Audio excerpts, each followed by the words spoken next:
Et j'ai fait au moins une ou deux vidéos sur Aliko Dangote. Et je vais vous montrer pourquoi aujourd'hui je suis acharné. Parce que aujourd'hui, ça fait quelques jours, ben, quelques semaines de cela, Dangote a commencé à casser les papotes au Nigeria. Il a commencé à faire des sorties très très intéressantes. Et ça énerve les gens au Nigeria.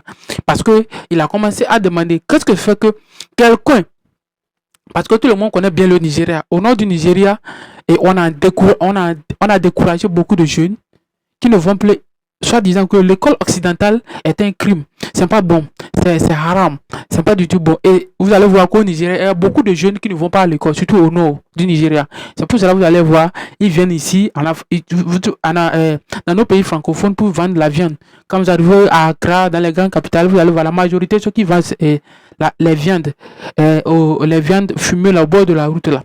C'est les Aoussas, ils viennent du nord du Nigeria. Parce que beaucoup sont découragés. Dès qu'ils apprennent, ils sortent dans les écoles coraniques, c'est fini. Ils ne vont plus faire les écoles. C'est pour cela.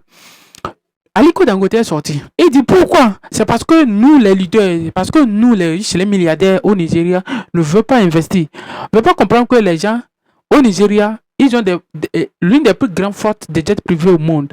Si vous ne savez pas, le Nigeria possède l'une des plus grandes jets privés de flotte de jets privés au monde. Oui, parce que une fois, j'avais suivi une vidéo qu'on comparait ça par rapport à la Russie. Il faisait partie, lui et la Russie faisaient la concurrence. Ça veut dire que le Nigeria a les jets privés, mais plus que c'est un certain pays européen. Parce que par rapport à la Russie, ça veut dire que le Nigeria peut avoir au moins, peut dépasser les pays comme les petits pays, comme, bon, peut-être pas la Suisse, mais il y a beaucoup de pays européens que le Nigeria peut les dépasser en termes de jets privés. Et qu'est-ce qui s'est arrivé? Oh, tout le monde sait que le Nigeria fait partie de l'un des pays les plus pauvres et la corrompus au monde. Surtout le premier en Afrique. Surtout le premier en Afrique. Vous n'êtes pas sans savoir qu'en Afrique, les politiques nous ont fait croire que les députés ou autres. Allez en Chine. La Chine qui est plus développée que la Chine. La Chine, les députés n'ont pas de salaire, ni d'indemnité. Ils n'ont rien. Ils n'ont rien. Si tu es député en Chine, tu travailles. Ton travail, que tu travailles là, c'est toi qui dois effectuer. Ça, c'est clair. C'est ça la Chine. Donc, ils sont multimillionnaires en Chine. La Chine a beaucoup de moyens, mais la Chine ne peut pas les dépiter. Tu représentes ton peuple. Tu représentes ta circonscription. Et si quelqu'un doit t'aider, peut-être c'est sa circonscription qui va t'aider. Parce que tu les aides à résoudre tes problèmes. C'est tout. Parce que ça, c'est pas l'État qui te payera pour ça. Et ceux qui travaillent pour l'État vont recevoir les salaires. Ça vous dit que quoi?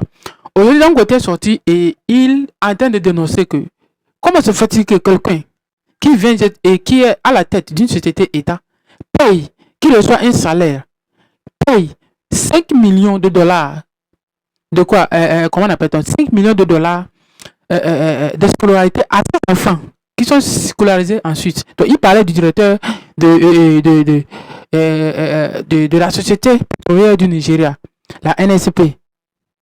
Nigerian National Petroleum Consortium. Donc, il parlait de lui parce que le gars, chaque année, il paie 5 millions de dollars pour rien que la scolarité de ses enfants. Et comment vous allez comprendre ça? Comment comprendre ça? Quelqu'un qui est salarié dans un pays pauvre comme le Nigeria peut payer un salaire, peut payer une scolarité de 5 millions, rien que 2 enfants. Et ça sert à quoi? Et c'est pour cela, quand vous arrivez au nord du Nigeria, il y a beaucoup. Les gens ne se soucient même pas de la scolarité de ces enfants qui sont au nord. Si aujourd'hui il y a beaucoup de sciences de jeu, parce que les gens au nord du Nigeria ne sont pas éduqués, s'il y a ces kidnappings, ces genres de trucs, c'est parce que au nord, la majorité des jeunes ne vont pas à l'école. Ils n'étudient pas. Ils ont pris l'école coranique comme, étudient l'école coranique, l'école occidentale comme un crime. Oui. Donc, c'est pour cela que vous allez voir dans beaucoup de villages au nord Nigeria, il n'y a pas d'école occidentale. Ils combattent même ça.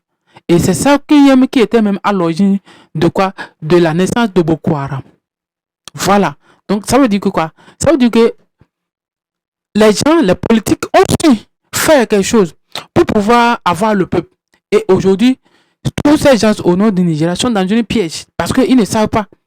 Ils ne savent pas parce que là, ils ont pris la religion comme c'est le centre de développement, c'est le centre de développement de leur communauté. Alors que c'est faux. C'est faux.